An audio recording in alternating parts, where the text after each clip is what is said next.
What's up, guys? Adam from GoGetEmSports here. Episode 3 of GoGetEmSports Live. Here at my boy Shane Williamson, who'll be joining us soon. A lot to talk about. Lakers eliminated. Blazers gone once again. D-Lil disappointed. Terry Stotts is gone. Celtics, huge moves, surprising moves for us. We'll get into it. Let's go.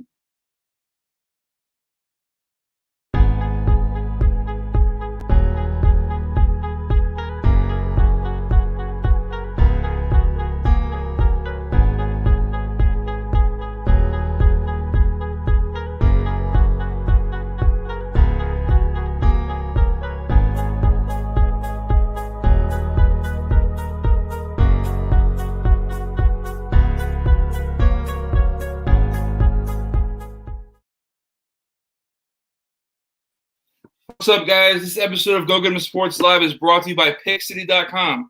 Your next bet is with us at Pick City. Every league, every bet, we got you covered at PickCity.com. All right, guys, I'd like to welcome my co-host in, Shane Williamson. Let's get it, buddy. What's going on? I'm just real happy that a certain team is not in the playoffs anymore, if you know what I'm saying. Let's go. Let's get into it. All right. Lakers, obviously, eliminated from the playoffs Thursday night in Game 6 behind D-Book's 47-point performance. Balled out. He said it was for Kobe. Shane, what do you think? The Lakers need a reset. I'm sorry. Clean out the front house. Coach gone, everything. Everybody on this team should be gone if your name is not LeBron or Anthony Davis. This team was poorly constructed. They had 7 big men, and they kept trying to play Anthony Davis at center. So what does that do for you? I just don't. They had no shooters around them. Their best shooter was KCP, and he was shooting 20% from 3 in the playoffs. That doesn't help you. LeBron's not going to win you games by shooting 60% from 3 in every game. LeBron looked just uninterested this entire series. One of his worst probably series in his career, performance-wise. Something needs to happen. Right. And I said this earlier before we broke the series down, before playoffs started, that 1, this team's injury-prone to the max. 2, this team is just not motivated at all. Stephen A. Smith said it best yesterday. They coasted through this year. Once they won that ring last year, this season came along. They said, you know what? We don't have to do much. We won a ring. All right? Mm-hmm. They got paid. Schroeder got paid. Montrezl Harrell got paid. They all got paid, right? So they're coasting through the year. And it came back to bite him in the ass. Davis can't stay healthy. LeBron was hurt all year. That ankle was not 100% coming into the game on Thursday, which is no excuse, but he still put up 29. But it was down the stretch. It was literally LeBron versus everybody else. That team looked awful at the end. Schroeder, awful. Kuzma, awful. Matthews couldn't make layups, dude. Wide open layups at the rim, you couldn't put it in. They did not look like they didn't want to win at all. That looked like they wanted to go on vacation to me. Just not a good sight. I don't know what they do, how they reset. If that means bringing in another star, if that means getting new role players. Magic Johnson came out yesterday and said that Dennis Schroeder's not a Laker. So I don't know what they're going to do about him. Kuzma got to go. Kuzma, terrible. Oh, my God. It's so bad. Kuzma, and he's got to be in a package for somebody else. If that's something to do with Portland, if that's something to do with the Celtics, with Kemba, or something, something's got to move, right? Someone's got to come in and be the third guy. Mm-hmm. They don't have one right now. Need that. For the Suns, I mean, they look great, man. They look like the second best team in the West. You have the Jazz. Shooting the ball like crazy. Great shooters. Jay Crowder hit 5 threes in Game 6. You still got Johnson, Bridges. Chris Paul's coming back a little healthier now. What do you think for the Suns going forward, bud? I don't see him getting past the Nuggets, but this is a huge thing for all of Phoenix. Because last season they didn't make the playoffs after they went undefeated in the bubble. The season before, I'm pretty sure they had one of the worst records in the league. Devin Booker finally stepping up as that number one, getting the recognition he deserves. Nobody call him underrated anymore. He's perfectly fine where he is. Yep. Chris Paul is proving to be probably the best acquisition in the past 3 years. just by how much he's been able to elevate this team. Yeah. And if he was putting up better numbers, he'd be the MVP, I think. If he's putting up 25 a game, 8 assists, MVP all the way. But he just doesn't have the numbers to make it so he wins MVP. But MVP, most valuable player, is Chris Paul. Yeah. The team's most valuable player is Chris Paul. Not the best player in the league. That's Jokic right now. He's playing out of his mind. He's an MVP, right? Mm-hmm. The most valuable player to a certain team, especially in these playoffs, is Chris Paul. Yeah. Over LeBron, right? We've seen that over LeBron. That's done with. Chris Paul is the most valuable player in this playoffs. If he's healthy, they can make it run, I think, just because of their shooting ability. The problem with the Suns is going forward against the Nuggets is who's guarding Jokic. And we always talk about who's guarding these stars, right? Who's guarding this? Who's guarding LeBron? Who's guarding D'Lo? You can't guard Jokic. No. Okay. Jokic's going to get his 30. That's big foul trouble waiting to happen for whoever's at center. That happened literally with Nurkic. Everyone keeps saying, oh, Aiden's better than Nurkic in the paint. He might be a little bit. Might be. He's playing better in the paint. He's playing better defense. He can score in the paint, but I don't know if he can defend Jokic like that. Can he defend at the three-point line? No. I don't know. So it's going to be tough. That's the challenge going into the Denver series. That's the big challenge for everybody playing Denver. It's just the fact that can you stop the people? Can you stop MPJ? Can you stop Morris from getting 20 points now? He's scoring 20 points a game in the playoffs. Mm-hmm. Like, no one expects. He's Jamal Murray's replacement right there. That's Jamal Murray. MPJ is shooting the ball lights out. He had 24 points in the first quarter, I think, Game 6.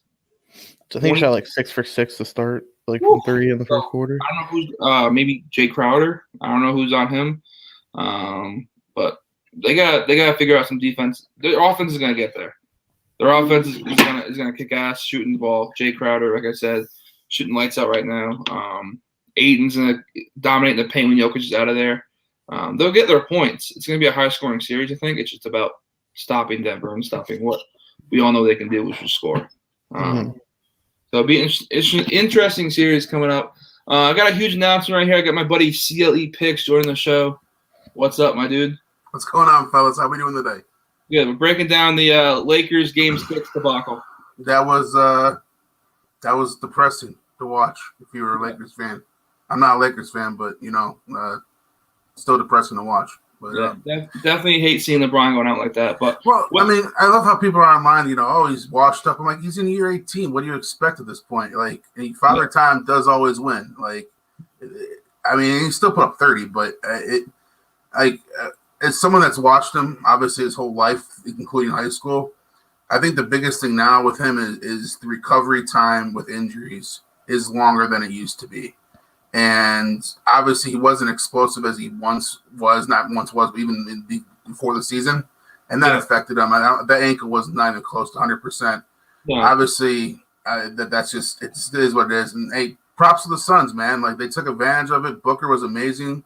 Even with Chris Paul with the hurt shoulder, they did their thing. And, props to them. And obviously AD's injury, I mean, he shouldn't have even been out there for Game 6, but whatever. I just, good for the Suns. And, I guess we got some, fresh young blood, I guess, in this second round going forward. And we'll see what happens with Dallas and the Clippers tomorrow night. But, it stunk, like, growing up watching LeBron and stuff and following his career and everything like that. But at the same time, though, as you guys said, I popped in a little bit earlier, Kuzma didn't do anything. Schroeder looked like trash. Wesley Matthews, who knows what the heck he was doing. Kentavious Caldwell-Pope looked like trash the whole series. I mean, like, it's just bad. And so there's no supporting cast, man, whatsoever. Yeah. I mean, like, it was like 06, 07 Cavs in the finals bad, like, roster-wise. Exactly. I want to play a quick clip. Shane's going to hate me for this. We're going to play a quick flick from the first episode we had. Motivated at all. I think the Suns series is going to wake people up with the fact that the Lakers are just maybe not as good as we thought they were. I think the Suns win in 5. I don't see them. Whoa. I actually like them for 1 game at home. I don't see them winning any games in Phoenix. LeBron's not healthy. AD can get hurt anytime. Anytime he steps in the court, he's puts the ball. So exactly what I said, right? AD gets hurt, Game 5, correct? And once that happened, Game once four. it happened, it was over. Once Mhm. AD goes down, we knew it was cooked. LeBron can't carry this team by himself. But and we talked about earlier what is next, like for the Lakers. Like, how do they reset? Like we say, reset. Like, how do you reset a team where you already have 2 max contracts, right? Didn't they just pay Kyle Kuzma last year a pretty good lump sum of money? They just gave him a new Mhm. contract, right? Dennis Schroeder's on a pretty hefty contract. Like, those 2 guys got to go. And somehow you have to find a package deal where you can send both those guys out and bring new guys in. Matthews gone. Montrezl Harrell, like, what are you doing on the team? You That was the sat worst contract of the Go free agency last year. at the bench. What's next? Drummond, where are you going? Dan?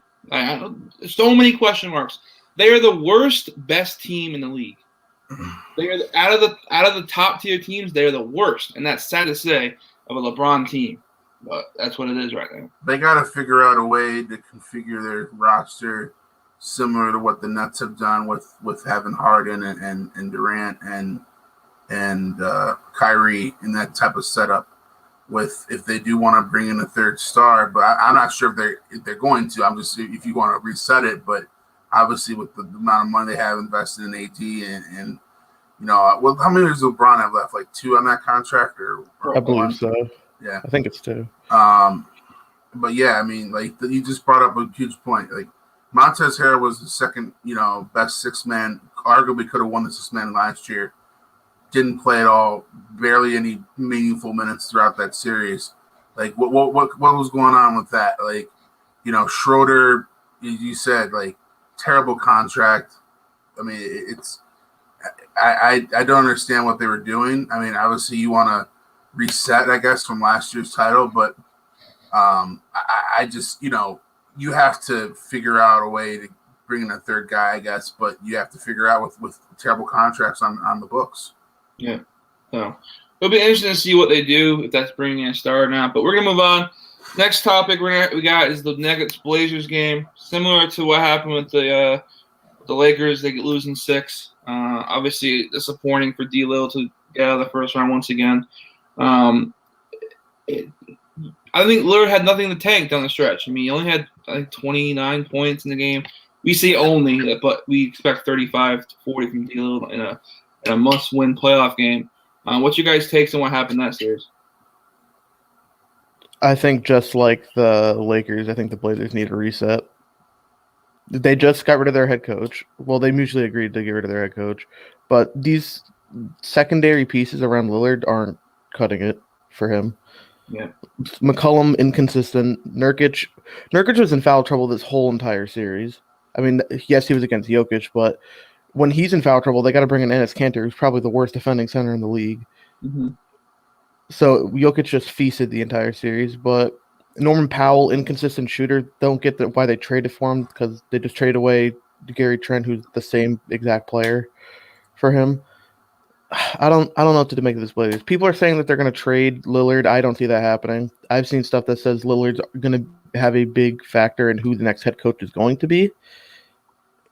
Well, speaking of that, Shane, sorry to cut you off, but we just had some news come out this morning that he said he wants Jason Kidd. What is the obsession with him? Period. Point blank. Jason Kidd's all he wants. That's disgusting. So I don't know how you don't go get Jason Kidd now, because your team just said that he wants Jason Kidd.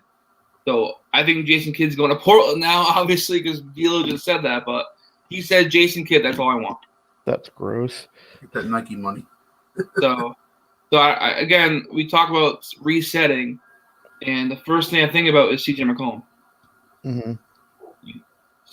Something's got to go there. Either you get rid of CJ and bring another star in, or you add something to CJ and bring another star. No idea who that is. Shane, you said you had something before the show about the Celtics? Yes, I think somehow a swap with other stuff involved, obviously, but Jaylen Brown and McCollum. Swap them up. And then Celtics do something with Kemba. Why would the Celtics do that? Get Jaylen Brown's on what, like a max contract? Maybe save some money there so they can maybe make another signing for like a big. They could probably actually, and I think they'd probably have to give up a pick or something in that trade because Brown's better than McCollum. But that could also open up some space potentially for a Kemba move to get somebody that's better, that's on like a similar-ish contract, because they need to make some changes as well. And with Brad Stevens, the changes going on there, that could possibly happen. Gilly, what's your topic on what's your stuff on Portland? Yeah, I kind of feel the same way where you have to figure out, get a better supporting cast for Dame. And obviously, as you said, that the guy was just gassed by Game 6. I figured that would probably happen after what he did in Game 5, and that was just absolutely ridiculous, Yeah. But I just, you look at it, and he does so much for them. But as you said, where was CJ McCollum? Nurkic was, as you said, in foul trouble the whole series. You're relying on Carmelo Anthony off the bench, or Covington, or guys like that. That this supporting cast wasn't there, and I don't think they'll trade him. I got a bunch of Knicks fans saying, "Oh, he's going to go to New York and this, that, and the other," and I'm just like, I'll believe it when I see it. I mean, he's an absolute baller, but at the same time, though, like you can only do so much. And credit to the Nuggets that basically, I feel like their philosophy after a certain point in the series was, all right, let's just let Dame get his and wear himself down, and let's shut down everyone else, and hopefully some other player like Nurkic is going to get in foul trouble, and that's what they did, especially in that overtiming in the overtimes in Game 5, which Michael Maloney's a foul first off, but that's another day from their topic, and then Game 6 was just he was on on E the whole time, especially in the second half, and guys like Jokic and Porter and I'm thinking of Morris, guys like that. They did their thing, and even without, and I thought it was going to be more of a glaring issue, but even without Murray, that was impressive to see them do what they did against. I thought Portland's a good team, obviously, but I was impressed with the way the Nuggets played, and especially the way when Michael Malone had his team ready to go and close out on the road is not easy to do, especially without a top 10 guard in the league as well. Yeah, it comes down to more of a supporting cast, and like it's what can you do to help D-Lil? Like who can help him down the stretch in a Game 6, a must-win game, when he just put up 55 in the Game 4 and played 48 minutes. Like, he was totally gassed, man. Like, totally exhausted. I don't blame him. I mean, he put everything he had out there, and it's unfortunate how these guys like LeBron and D-Lil have nothing to show for their efforts. And I mean, LeBron played at one ankle and put up 29, almost triple-double, right? And it's unfortunate where this guy named D. Lillard, who came out of Weber State as an underdog and who has shined to be probably the second best point guard in the league, can't get out of the first round with a solid team around him in the regular season. In the playoffs, there ain't nothing left. Norman Powell can shoot the ball a little bit, but he's your third option on scoring. That's not good enough. I mean, I heard people talking about they need to max Norman Powell. I'm like, Norman Powell, that's not gonna get a job done. Like, no, it's ridiculous.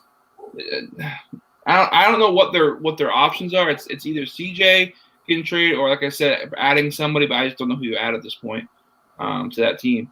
So, all right, we'll move on. Obviously, some talk there later on in the offseason for both those Lakers and Blazers teams, what they add, what they don't add, what they can trade away.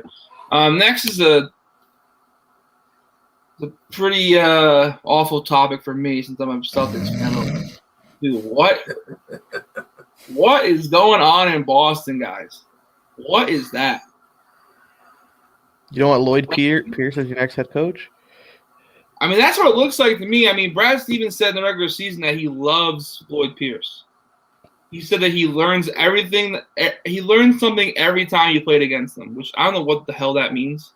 He learned how to easily beat a team because I don't know what that means because the guy got fired like quarter way through the season. So not even like 10 games. So I don't know what you learned from that, Brad. Maybe that's why you're not the coach anymore. That's why you run the team. He's exhausted. Come on. But like, what do you guys think? What do you guys predict as Boston's next head coach? Who do I think it's going to be? I don't know. A lot of people are saying like the Chauncey Billups and the like Sam Cassell's out there. I mean, that wouldn't surprise me. Sam Cassell has history with the Celtics, so maybe that he goes there. But I don't know if the coach is necessarily the issue right now with the Celtics. That they need to make a move. We've been saying this for at least like a decade. They need to make a move. But Danny Ainge could never do it. So let's see if Brad Stevens can do something. I think Brad's gonna be a little more aggressive with it. But I don't know. I don't know what you do. Do you trade it? I'm not a fan of trading away Jaylen Brown. I want the Brown Tatum deal. I want them together. I want the duo. The problem is Walker, man. Kemba, come on. Honestly, this is Brandon Roy 2.0. Talking about the Blazers. Mm-hmm. No more knees. 0. Off his legs. Gone. No more. Cannot hit a jump shot. Shoots like 3 for 15 from 3 in one game. I saw. You're taking 15 threes, dude? What are you doing? You're Kemba. You ain't like Klay Thompson. Come on now. You can't be shooting 15 from the field. That's awful. But I don't. Like I said, I don't know what you do. I'm stuck just as much as they are because I have no idea what to do with that. How would you feel about Becky Hammond?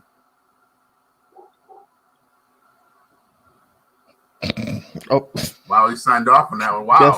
Okay. He did not like he didn't that like that one. Okay. No. I mean, I was just trying to throw out names. So all we hear about is Jason Kidd and Chauncey Billups, and I'm just thinking of guys that. Whoa. What? Are you serious? I'm just throwing out a different name. Well, throw in the fucking garbage. Okay, well, that's fine. Okay. I mean, I'm looking at someone that's learned under Pop and is respected by players and stuff like that. And who's the coach for Memphis? Leroy Jenkins or whatever the heck his name is? I don't remember his name, but he was under Pop. Yeah, I don't remember. Obviously, people who come under Pop are supposed to be. It's like Bill Belichick when they have coaches under him, right? You're supposed to be coached. You learn from Pop, you learn from Bill, but hey, she has that Summer League championship under her belt too. Don't forget about that. No, I don't think it will happen. But I was just trying to throw a different name out because as I said, all we're hearing about is Chauncey Billups, and we're hearing about Jason Kidd and guys that I don't think will be successful. I'm sorry, like I don't see it. But I mean, first off, you gotta get Jaylen Brown healthy, and I feel like that's been one of the biggest problems here. And obviously, when he went down, the whole season kind of changed a bit. And you got to get Kemba off the book somehow. Yeah, it's tough. And figure out ways. I didn't think Tristan played bad for you guys. I didn't think guys like that, like good role players. But I think it begins obviously with figuring out what Brad Stevens wants to do now as the be all and end all, and bringing in someone not named Becky Hammond, but someone with. I was throwing a name out there. I think it's between Lloyd Pierce, unfortunately, and Chauncey Billups.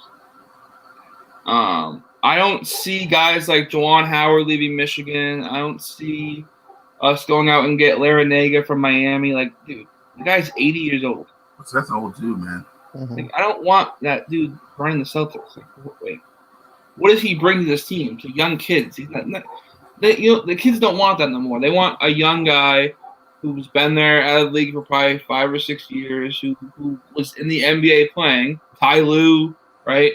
Perfect example. So I think it's between, and I'm not a fan of this, but Lloyd Pierce, Chauncey. I think Jason Kidd's gone. I really think Jason Kidd's going to pull on after that. You can't not get him after the lose if you want Jason Kidd. I mean, I think Juwan Howard would be a great fit. I really do. He would be, but I don't think he's leaving Michigan. Yeah. After 1 year of getting Final Four? Yeah, Final Four. winning coach of the year at your alma mater? No, you ain't leaving right now. Maybe down the road. Another name was thrown in was Rick Pitino. You gonna go through that again? He's at Iona right now. Again, older guy. I don't think the guys would like that. But that just names that could literally just thrown out of everyone's asses at this point. John Beeline's available too if you want him. Yeah, right. I don't know. What do you guys think trade wise? Like, what could the Celtics bring in to make this a better team? I don't know. They are in probably the most difficult spot of any of these teams because they have pieces, but I don't necessarily know if anybody wants these pieces. Like isn't Evan Fournier's contract expiring, or is he still on the book? All right. Well, you traded away your picks for your mid-level or your trade exception for that. That was garbage. So we're basically forced to sign him back, because if you don't, you basically just gave away $17 million in trade exception to Orlando for basically nothing. So we're basically forced to sign him back. Maybe we'll do a little sign and trade with somebody, but we're basically forced to sign him back.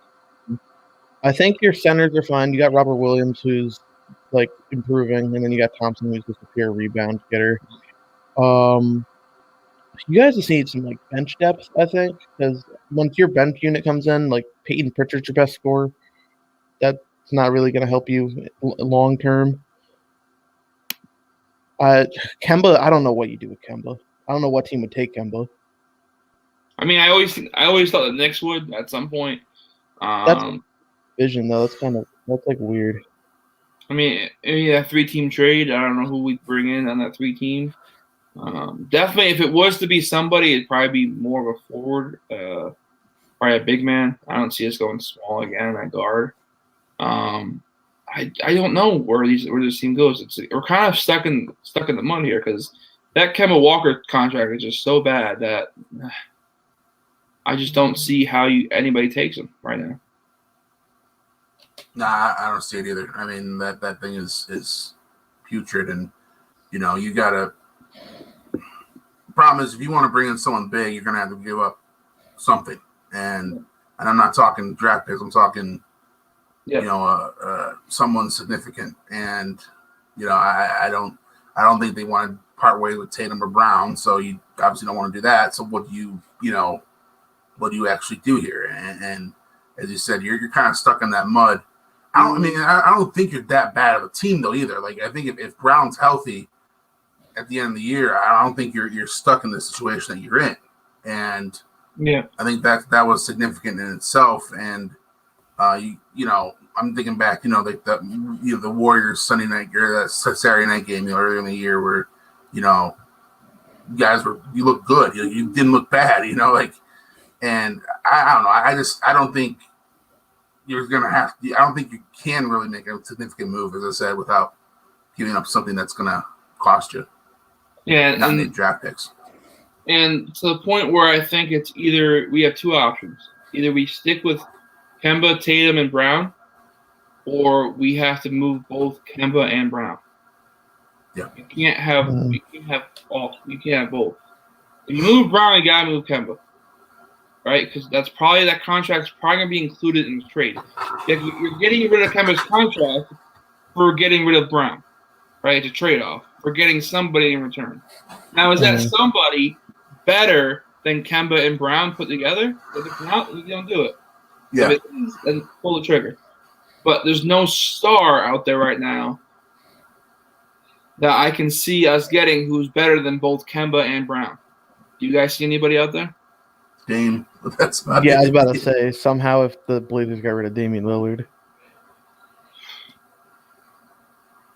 I mean, god damn. I don't know. I'm speechless. Do the Blazers take that trade? Do the Blazers take Jaylen Brown and a shit ton of draft picks and Marcus Smart for Damian Lillard? I mean, they've already positioned themselves saying, "Hey, we're okay with restarting things. If we have to get rid of Dame here and whatever and blow it up, we can, because you have the built-in excuse of we have a new head coach, all these things. We've gotten as far as we've gotten with this core, and, Nurkic isn't coming back probably. You pretty much already said that in the post game. McCollum is pretty much, he's not what he was. And then, it's if we trade away Dame and we restart everything, I think I don't call restarting acceptable, but like in their world of doing things, I guess it could. So yeah, I could see it happening out. And you bring back a guy like Brown, who's a really good player, and you have a seasoned guard with no knees, and you get Brandon Roy literally 2.0 in Portland again. So like, I could see it happening. I think it could benefit both teams with the fact that you still have some type of contention with those guys. Yeah. You still have Kemba, Brown, McCollum. That's still a solid team with Marcus Smart, with draft picks. I mean, that could be a trade.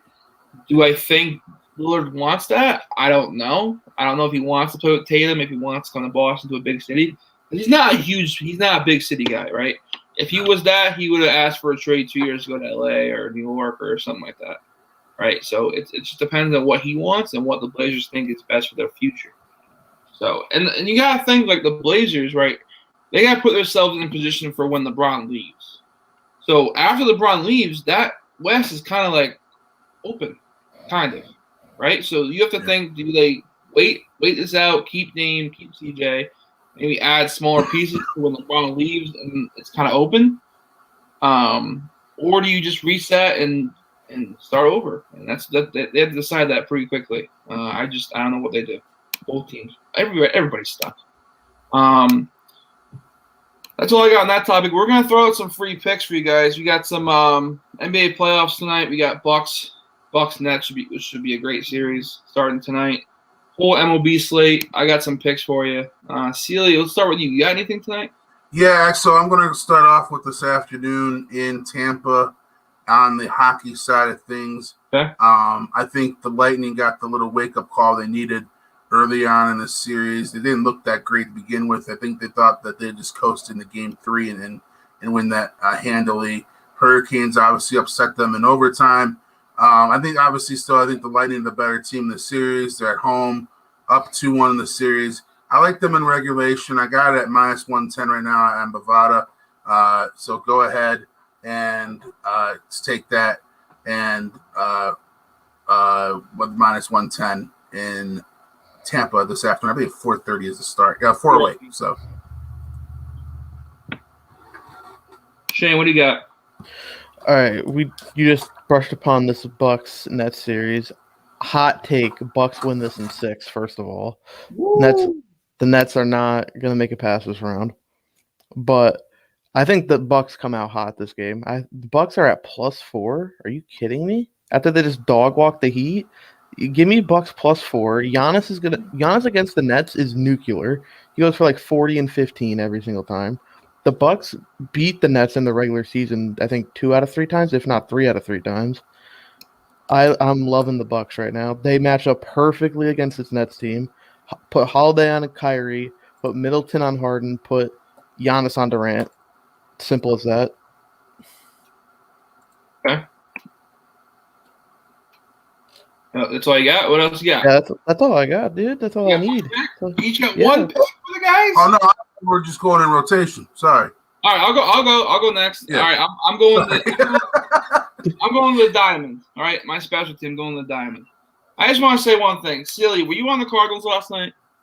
I was on the over. Of course you were, you little bastard. Anyways, Cardinals. I think everybody and their mom was in the Cardinals last night, and when I saw that, I kind of knew we were going to lose. Luis Castillo, man. The one time he pitched well is against the team I have tonight. Last night, dude's got an 8 ERA heading to last night. Gives up 1 run. Anyways, I'm just spewing. I mean, he only had 1 quality start going in the game too. I know, and he's even worse on the road. But whatever. Moving on. I like a couple games today on the field. I like the White Sox say -1.5, -120 against the lefty and Screwball, who's awful, like just terrible. And White Sox kill left-handed pitching, like I've said the past 2 months. I got Giolito throwing today. You get that -1.5 at -120. That starts at 210. great value there for that team. I think they win like 8-2. So it could be a good game. Steely, what else you got? Yeah, I'm going on the diamond as well for my next one. I'm going to go on close to the heart here with Cleveland. They're in Baltimore. We all know how much they struggle. They're facing a really good pitcher today in John Means. Aaron Savali can throw it as well. I like the under 8.5. I may even do the first 5 under as well in this one.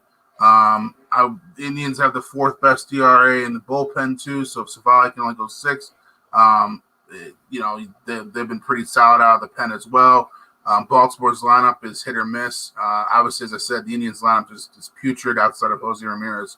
So, as I said, full game under 8.5. That's a 405. Savali versus Means, as we know, John Means threw the no-hitter this year, under 2 ERA, lefty at -115. First 5 is under 4 as well at -105. I can see that hitting as well easily. So that's my second one.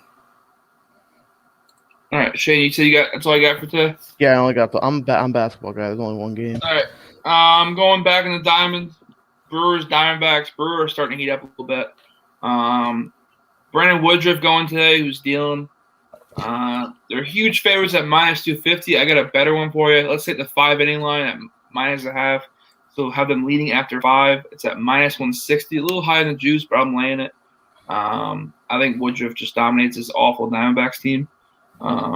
They have Kelly going for them, who's also not that good. So take the 5-inning line, -0.5 at -160, lay the juice. Good bet also for that game is the Brewers' first team to score, which I love that bet now. Let's see what they're at. First team to score. Brewers are also at -160. I think that will hit as well. I don't think Diamondbacks are getting much off Woodruff in the first 5 today. So those 2 bets I like out there. What else? And then I got one more for you on the diamond itself. I'm going down to Texas. The Rays last night laid a bit of an egg. I like them in a bounce back spot here today. Rich Hill on the mound for them. Money lines around -150, a little juicy, but if you want to take the -1.5, I think they would bounce back against Colby Allard and the Rangers today. -1 or -1.5 is at +105, so you can get a little bit back for your bet. Rays over the Rangers today in Texas. Again, after they were down 5-0 last night, they came back and made it 5-4 in the 9th.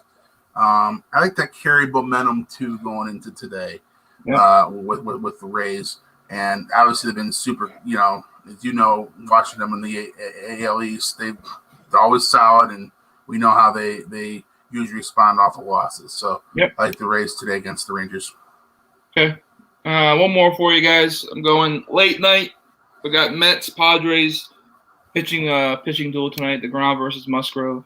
I got the first 5 under 3. And why I'm taking this is the value. It's even money. DeGrom is just out of his mind right now. 0.8 ERA. Like, best pitcher in baseball, no doubt. I think he shuts down this Padres lineup. And then the Mets lineup is not scary. They got a lot of guys out. I think their top 5 are still out on DL or IL. Sorry. I don't know if Alonso's back. Sorry, I don't know if Alonso's back, but they're still struggling at the plate. So I think the first 5 under 3 is a good bet. Maybe you push the worst. I think both those pitchers shut down those lineups today. So under 3, first 5 at even money. And I swear to God, if Floyd Mayweather doesn't win tonight, I'm going to lose it. No, we're not even going to talk about that. That's such an awful. Did you see the rules for it? So bad for the sport in general, man. There's no judges. No judges, no wins, no loss. Knockouts are acceptable though. Hey man, you gotta get those YouTube clicks. And then there's the video going around that Logan almost got knocked out during his sparring practice. It's just so bad for the sport and so bad for sports in general, what they're doing with that, man.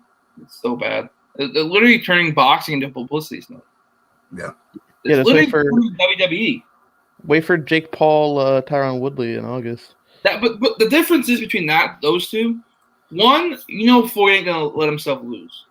No, I never know. Yeah. No. That is why the wins and losses don't matter here. There's no wins, no losses because Floyd don't want to take the shot and get knocked out and him lose. Right? He does not want that loss on his record. The difference between this fight and the Woodley fight is Woodley's got something to fight for. Yeah. Woodley's got pride to fight for, man. This guy's is off the UFC, right? No more UFC. He got booted out of there. He's a 5-time world champ, right? He's already probably a Hall of Famer. I think he's gonna kick Paul's ass, and I know he's not a boxing guy, it's different obviously with just gloves on, but that would be a good fight. I think that dude's got a really, really good right too. Like, yeah, I always made fun of it. Yeah, Tyron Woody. I always made fun of it when he fought later in his career here. Like when he decided to throw it, he threw it, but like he never really threw it that much, and it was always driving me nuts. But like it wasn't like he was facing bad competition at the end of his career either. He faced Burns, Covington, and I'm missing one at the end there. But like it wasn't like slouches like his face. He was facing top guys at the top of the division. But I think if he doesn't knock out Paul, I that's just gonna set things backwards. I hope he doesn't take a fall or just sees his paycheck for the fight and says see you later. So I think I hope to God that one they have judges, two they have a winner and a loser. I think that would be a good fight. I think so. I think it's just a legit fight. Yeah, I think it's gonna be better than this crap we got going on tonight. But whatever. I can't. I'm gonna get pissed if I keep talking about it. It's just so bad. Anything else you guys got today? We got our boss CLE. You know, talk about the UFC, Bucks and Nets, Belmont. You bet on horses at all? I don't touch them, as I said in a chat earlier. I could be the guy at the racetrack that likes a black-looking horse that looks beautiful to me, or a beautiful gray or something, and I'll bet on it. It's 60-1. But with that said, I did look at a little bit of the Belmont, and I did like Essential Quality. I know he's 2-1 right now. I know he's your favorite, but I like the way he did close the Kentucky Derby. The length obviously is going to be an issue. So the way he closed the Derby coming back, I think he's got enough in the tank. So I know it's a favorite, but Essential Quality would be my pick. I know a lot of saying Hot Rod Charlie, guys like that, but that's what I'm going to go with this afternoon. Cool. Shane, you don't know what the hell you talk about the horses. Hell no. Me neither. So we're going to wrap it up. We'll be back next weekend, next Saturday, 11 a.m. Eastern Time. Let's see how this Bucks Net series goes. I'll be excited to see it tonight. We'll be talking about it. All right, guys. Talk to you later. See ya.